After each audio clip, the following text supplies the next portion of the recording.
Bueno, siguiendo con donde nos quedamos la clase anterior.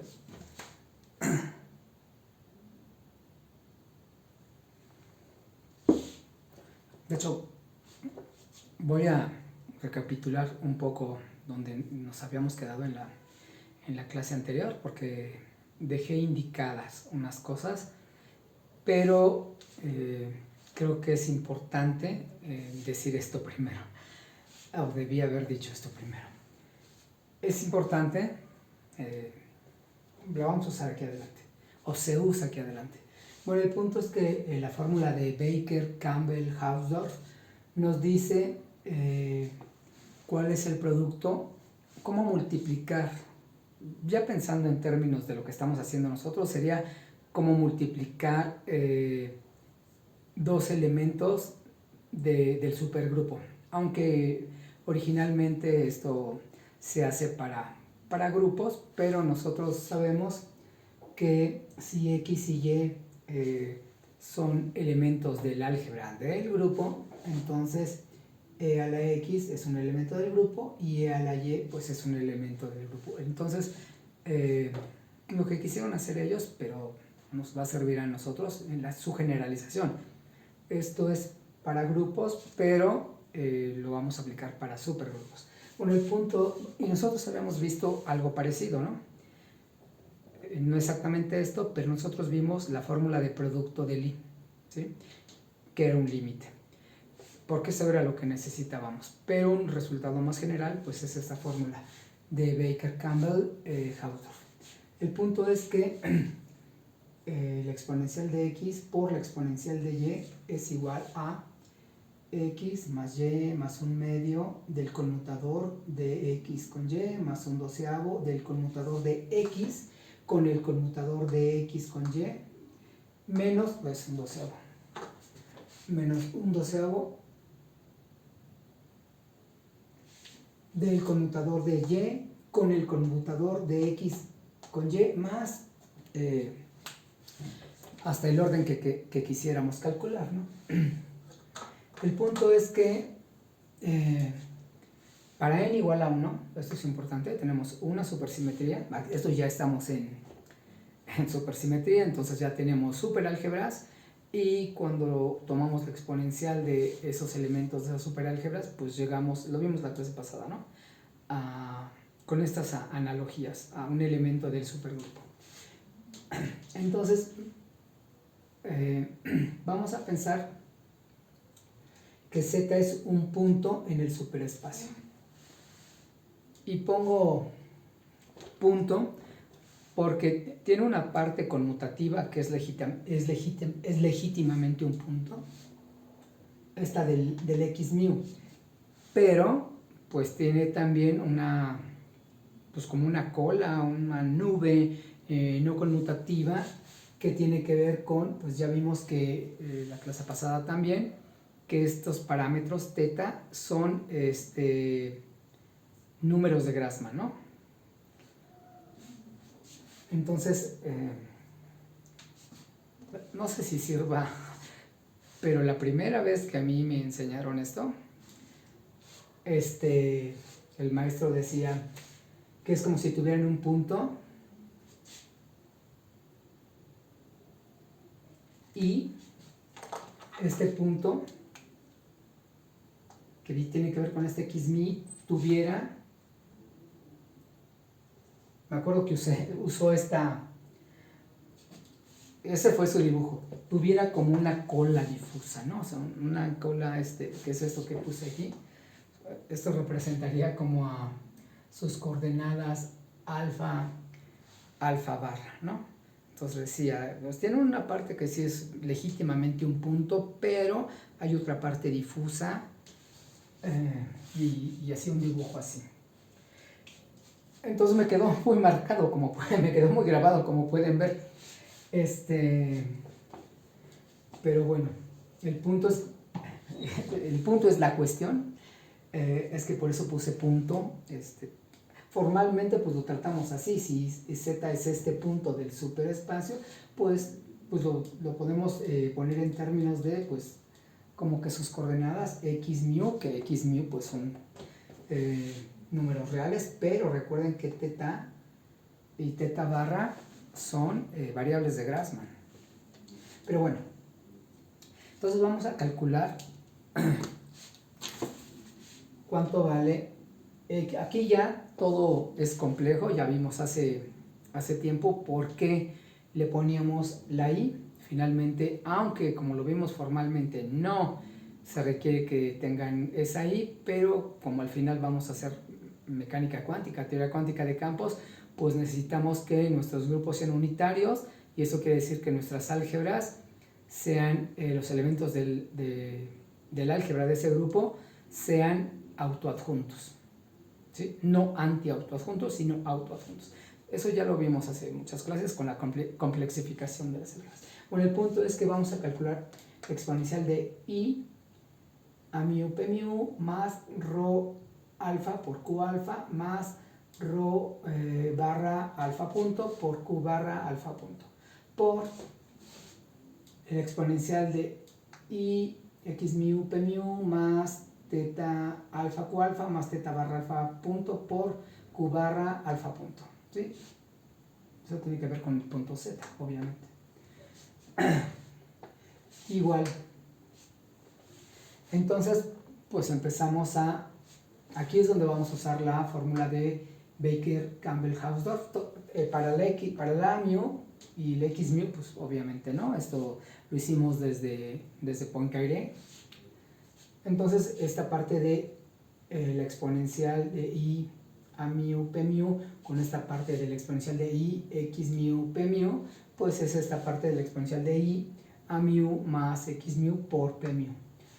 Después viene esta parte de la exponencial de i de rho alfa q alfa con esta parte de la exponencial de i teta alfa q alfa, que se suman. Aquí no les puse los índices, pero se suman de esta misma manera. Aquí está la i factorizada hacia la izquierda, es rho más teta por q igual teta barra rho barra más q barra por q barra menos un medio, esta tiene que ver con esto, de el conmutador de rho q con teta barra q barra. Aquí tampoco les puse los índices, pero obviamente están contraídos, ¿no? Rho alfa arriba con q alfa abajo, igual para las tetas barras q barras, más el conmutador, aquí son solo conmutadores, de rho barra q barra con teta q más rho q conmutador con teta q. Esto es igual a 0. Nosotros ya, no sé si la clase pasada o la antepasada, una de esas dos, y aparte lo vimos como hace 2 clases, pero lo vimos hace muchas más clases cuando vimos las cosas a nivel álgebra, ¿sí? Acuérdense que antes de ver el modelo de Besu-Mino vimos superálgebras, y ahí vimos que en n igual a 1, por eso lo marqué en rojo, este conmutador de q con q era 0 y el de q barra con q barra era 0. Los demás, bueno, aquí tendría que poner más.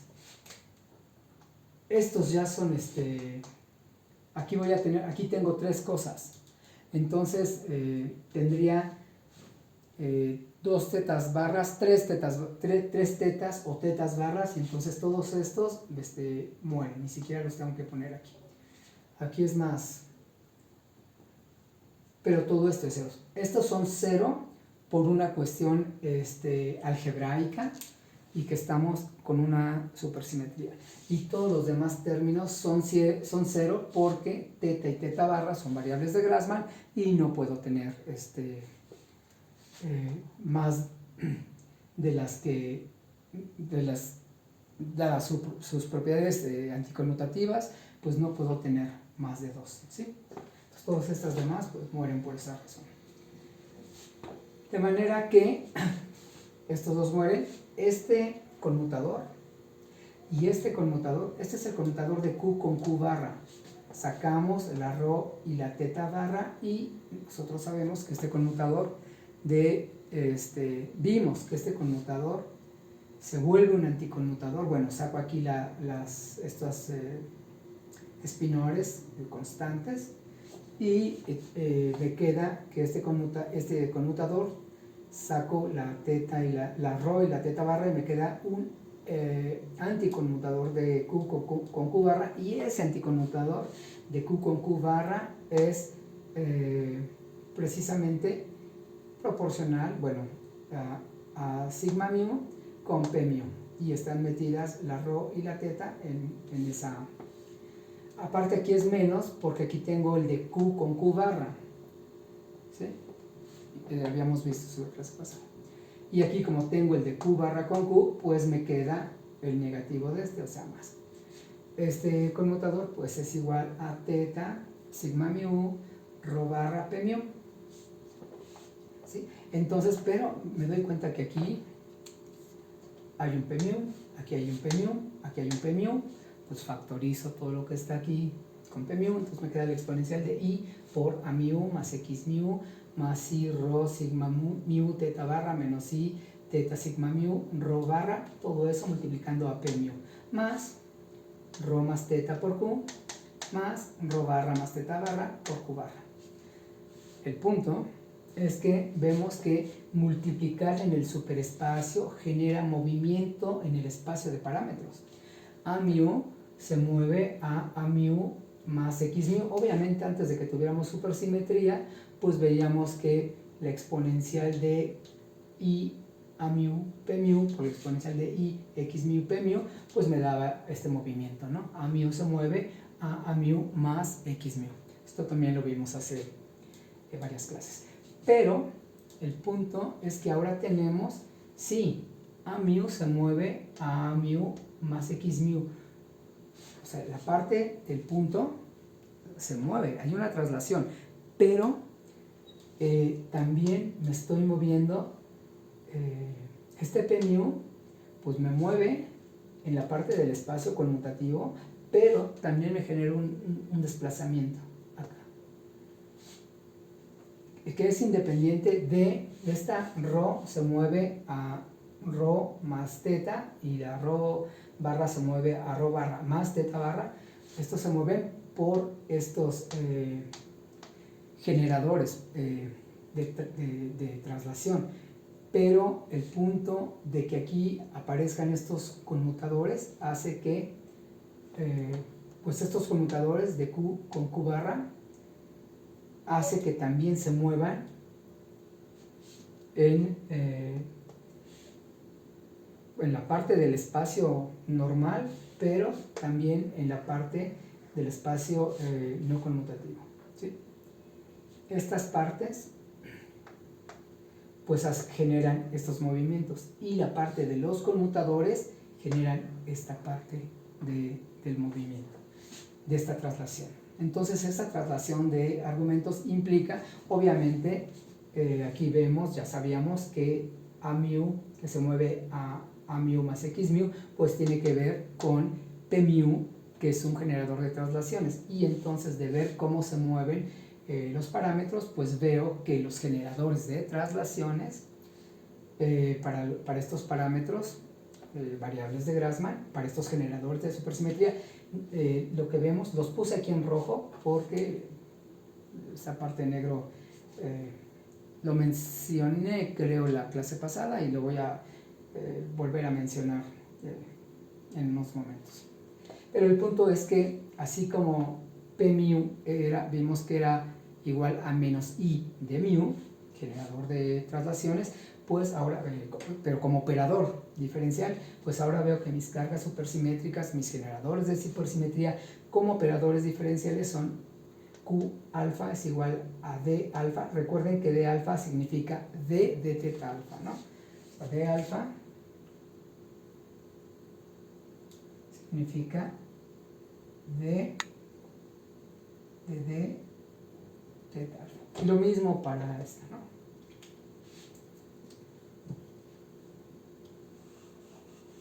Pero es una manera más económica, más compacta. Entonces tengo que mis operadores diferenciales, como cargas supersimétricas, como generadores de supersimetría, es esto, ¿no? Q alfa es igual a D alfa menos I sigma mu alfa beta punto por teta barra beta punto de mu, y Q barra alfa punto es igual a D barra alfa punto. Esta barra nada más quiere decir que está derivando respecto a esta componente alfa punto.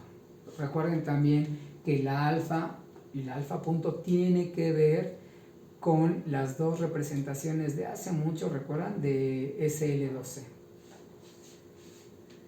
Bueno, entonces, Q barra alfa punto es de alfa punto. Algunos textos nada más ponen derivada respecto a alfa punto, no le ponen la barra, pero quizás es conveniente, no se nos vaya a olvidar en algún cálculo el puntito, entonces aquí es como un doble recordatorio. Parcial barra alfa punto de menos I teta beta sigma mu beta alfa punto de mu. Entonces esto tiene que ver con las cosas como están hechas. Aquí tengo, estoy actuando por la izquierda. Si actúo por la derecha, pues obtengo casi lo mismo, salvo con estos signos, y esta se llama derivada covariante.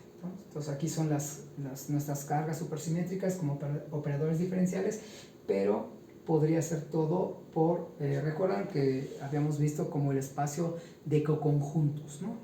De un lado. Entonces si hago el espacio de coconjuntos del otro lado, entonces voy a obtener estos operadores diferenciales que se llama derivada covariante.